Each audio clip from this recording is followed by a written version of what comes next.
টিনের গা, আমি ভয় খাই না। এই ঘাটে করে নিপমকে ওরা উঠে যাওয়া, তো এত বড় সত্যি আমার মেয়েকে জ্বর মানে শিখিয়ে বেরিয়ে আয়। জানি না আমার না কোনো দোষ নেই, তাও আমাকে বিনা দোষে মারলো। আচ্ছা ঠিক আছে তুই চুপ কর না, ও আসুক না, দেখ না ওর ধান ভেঙে আমি রেখে দেবো।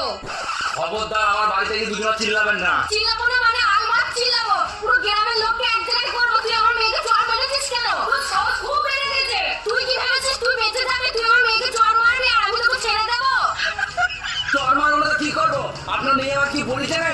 আপনার মেয়ে আমাকে বলেছে আমি নাকি বিয়ের আগে অন্য মেয়ে পালিয়ে গেছিলাম। হ্যাঁ ঠিকই তো